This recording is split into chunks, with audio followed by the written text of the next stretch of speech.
everybody, welcome back to New York Gamer Channel. This is R17 and we are now up to episode 5, the 5th full-length episode. So this episode is going to be another special episode. It's special because it talks about a gaming monument for me. I'm talking about really the impact this title in particular had on me for last generation. And really, this title spanned 2 generations. It came out in the 360 PS3 generation, but also in the beginning of the Xbox One and PS4 generation.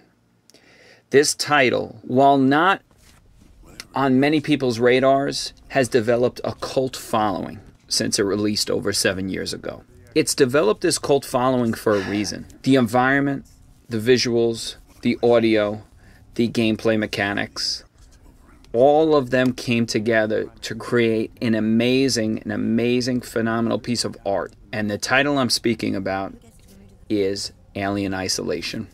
Alien Isolation came onto the scene at the end of the PS3 360 generation and beginning of the X1 PS4 generation. This title was oozing in amazing set pieces, visuals, story, audio, and really a tremendous fan service to the people who have enjoyed the Alien franchise. As you know, the history of Alien games has not always been positive, and there has been some disastrous titles. Alien Isolation was not one of those disastrous titles. Alien Isolation was a phenomenal title, in my opinion. It finished at around a Game Rankings, back when Game Rankings was around, at around 82%. But it generally received 8s and 9s, some 7s. But overall, it was a very well-liked game, and it broke a lot of ground in AI, especially AI for the antagonist in the game, which is the alien. The tracking system. There's so many things I could talk about in the title, but before I jump into that, I need to preface, because you've watched me or listened to me over the last couple of episodes, and maybe you're starting to get a sense of what type of gamer I am. I am a gamer who loves design and loves to live in gaming worlds. I believe in escapism, and as I said, gaming is a wonderful hobby. Gaming allows you to escape and to kind of go away from your current situation or reality. And I very much enjoy titles that create rich worlds, not linear, bland, forgettable worlds that you wouldn't remember the set design once you're finished with the game. I enjoy going back to play titles where I enjoy the environment so much that I almost feel I'm living in those environments. Some areas are just so amazing when you're playing a title that you kind of look in awe even before the ability to screenshot your gameplay, and you would just look around and rotate the camera with an analog stick, and you would really appreciate the artist design that these developers put into the titles. A lot of titles I could list, but I'll just say some that I enjoy going back and revisiting those worlds. Silent Hill worlds, the world of Rapture in BioShock, the world of the Spencer Mansion and Raccoon City in the Resident Evil remake, and Resident Evil 2 original and the Resident Evil 2 remake, and Alien Isolation, the world of Sevastopol Station, which is the setting for Alien Isolation, which is a space station rotating around a gas planet. These environments are so rich that they themselves become the characters. These environments are so detailed. There's such a deep history woven into the plot and into the scene and imagery. These environments themselves are characters separate from the protagonist, Amanda Ripley, and the antagonist, the alien, the xenomorph. Sevastopol Station, the hallways, everything about it is so on point and phenomenal. But let me skip adjectives for right now, and let me just give you a little preface about Alien Isolation. Because before you hear about my praise for the title, you should at least know some kind of background about the title. This was a title that came out in 2014. It was developed by Creative Assembly, a British studio. It was published by Sega. and it was released back in the fall of 2014. Now, at that time, the next-gen consoles, or last-gen consoles now, were only about 11 to 10 months on the market. So we were still kind of in that same period that we're all in now, between the PS5 Series X Gen and X1 and PS4, except when Alien Isolation came out, we were between the PS3 360 Gen and the PS4 X1 Gen. So we're kind of in the same situation now where these games are coming out cross-gen. Alien Isolation was no different. There was the last-gen version and the current-gen version. And it did play better on the PS4 and X1. The game ran at a locked 1080p 30 frames. The PC version ran at a 1080 60 frames. And I always wanted that game to be in 60 frames. The amount of playthroughs I've done of that game, it just looks so much better in 60 frames. But we'll get to that. This title was great because it was a canon story. It took place between the original movie, Alien, and the sequel, Aliens. You're playing as Amanda Ripley, which is Sigourney Weaver's daughter. And she's in search for her mother, but she's also working for a separate company. Eventually, like every other game, a disaster strikes. There's an outbreak. Our protagonist finds herself alone, stranded on this base, and she realizes she's not alone. There's another organic in the space station, and that is the xenomorph, the alien. The next 10 plus hours you spend in complete fright, eeriness, tenseness, everything in between, trying to hide and survive. That's really the name of the game. The game wasn't about combat, although you were allowed weapons, you were allowed certain melee weapons and automatic weapons. None of those weapons damaged the alien, unfortunately. It could only scare it away for a few seconds, if even. But you also fight other enemy types in the game, including humans and androids. But the basis of this game was true survival horror. This was survival horror in every essence. You never felt overpowered at all. You were barely making it from room to room, crouching around corridors, crawling, hiding in vents and shafts, which, by the way, the alien can find you in those vents and shafts. It's not like other games where there's a safe room. There is no safe room in Alien Isolation. There is no safe period in Alien Isolation. You could be trying to save and get killed while you're saving. Everything was in real time. The danger was omnipresent, always. It was always around you. It was always surrounding you. It was always hovering over you. The danger never left you in Alien Isolation. And that was part of the draw that got me into it. Being a true survival horror gamer, that attracted me to it. I think what I marvel when I play Alien Isolation and I'm just completing, maybe if I had to guess, my 20th playthrough, arbitrary number, but definitely over 15 times I've replayed this title. It goes down in the category for me, as I said, with my Dead Space franchise, my BioShock franchise, my Silent Hill franchise. Gaming franchises where these settings will forever be remembered in gaming history. Resident Evils. When I played through it, the biggest draw for me is the aesthetic of the game. Not only the setting is delicious. I'm sorry, there's no other word. It's just, I could melt it down and eat it. That's how much I love seeing the setting. But the aesthetic. Now, the developers wanted to follow in the Alien movie franchise in terms of that movie came out in 1979. The movie makers set out to make technology, in their eyes, what it would look like in the 2100s. So they created technology that looked very analog, CRT TVs, VCR Betamax looking machines. So it was a very much futurist look from a 70s perspective. And Alien Isolation did the same exact thing. So when I'm playing Alien Isolation, or you're playing Alien Isolation, part of the draw for me is the buttons, the mechanics you use in the game. And when I mean the mechanics, I don't mean the actual the actual movement of the character. I mean the things you're interacting with, the machinery.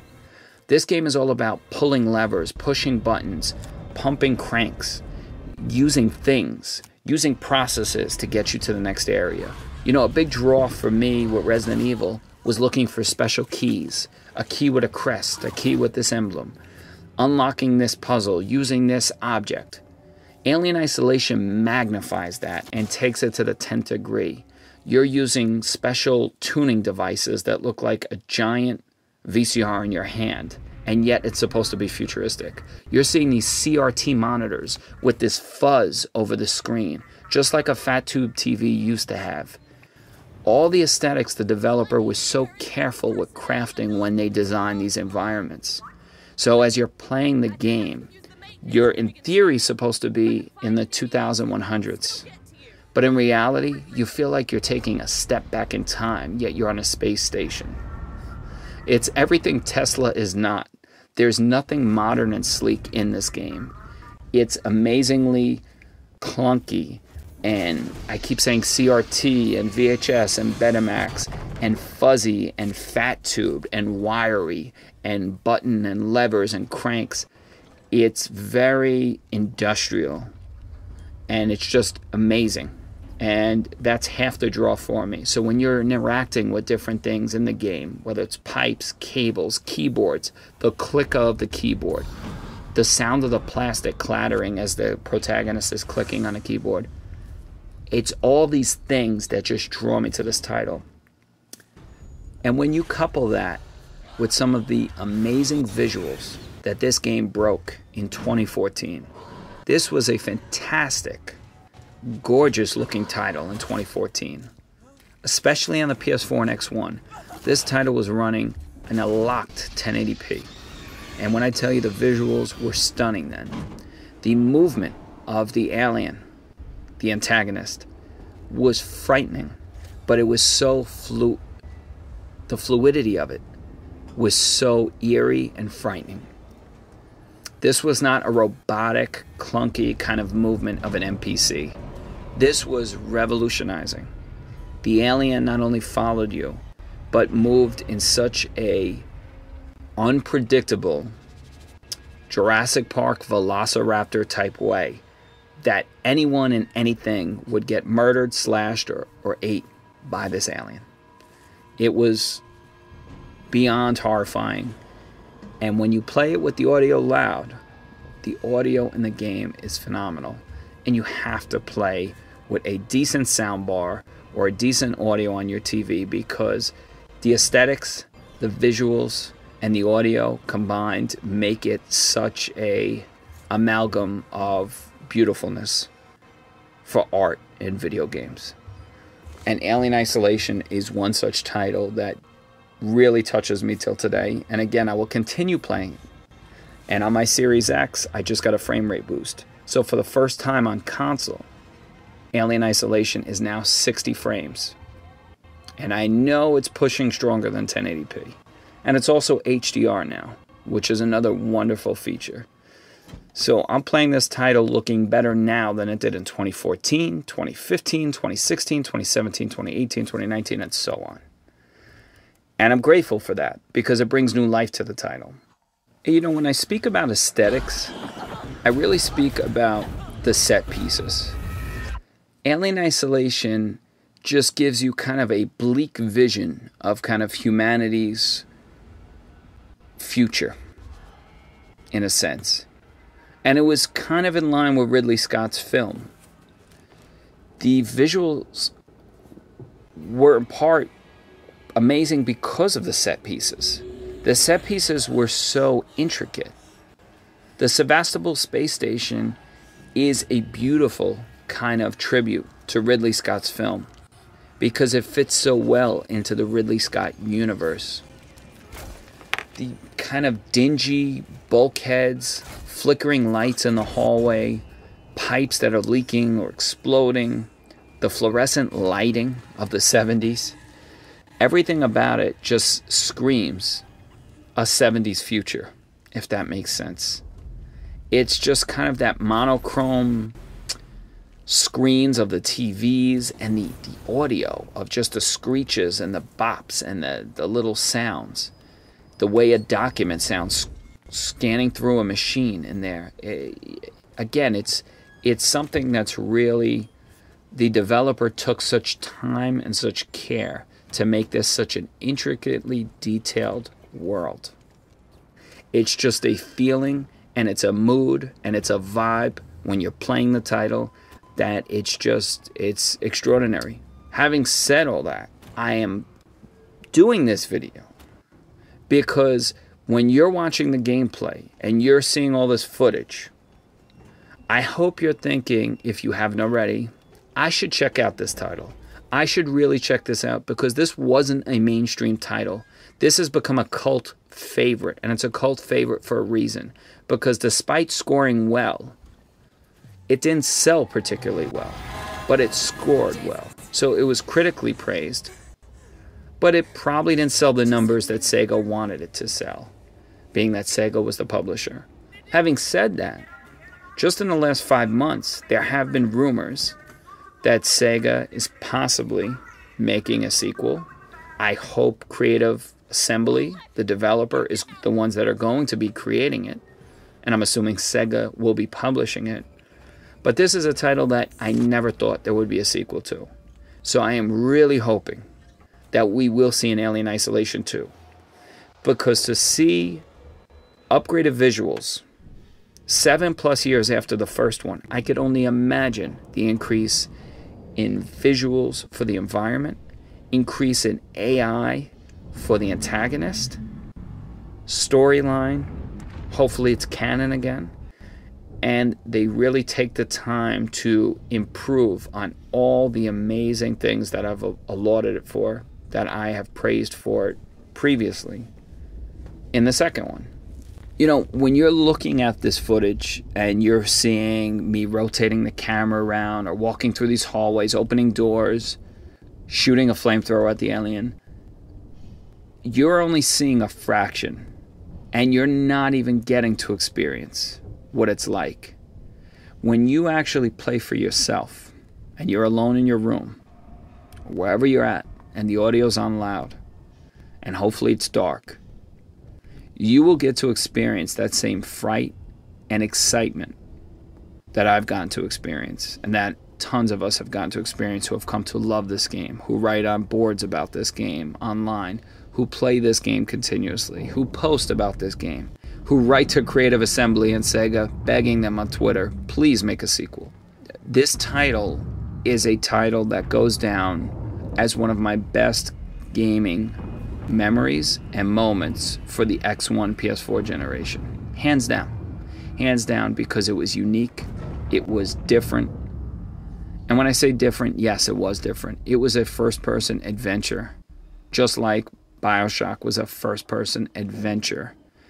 And the way BioShock broke new ground in environment, story, music, everything else, to me, I hold Alien Isolation to the same esteem. It didn't have the benefit of spawning sequels yet. It didn't get the sales it deserved. But I feel like had this come out at a different time period with possibly more marketing, this title could have sold way more, and we could have already had a sequel now. But everything happens for a reason. And I think we will get an Alien Isolation 2. Here's what I'll finish off with saying. Alien Isolation is a title that didn't deserve the kind of brushed under the side reception it received in terms of sales figures. While it was recognized and renowned for its sound development, it won a BAFTA award for audio design in a game. While it was recognized for its groundbreaking AI for the antagonist, and it was copied in later games such as the Resident Evil 2 with the Tyrant tracking Leon and Claire in terms of an AI simulation of an enemy tracking the protagonist throughout the whole game. There were articles of Alien Isolation mimicked and copied in future titles. And the greatest form of flattery is mimicry. And other titles have done it.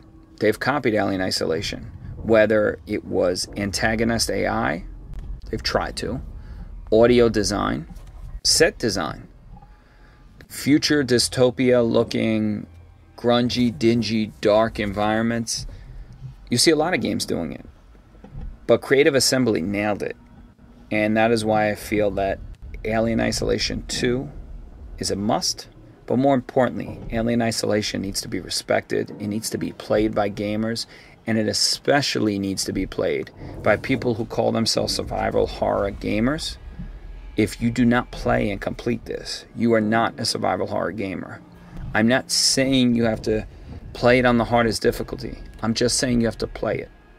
You deserve it to yourself to take a look at a time in the industry when gaming developers took a chance, again, on a franchise that didn't score well in previous years with other titles, took a chance and decided to make a phenomenal title that indelibly left a mark in gaming history.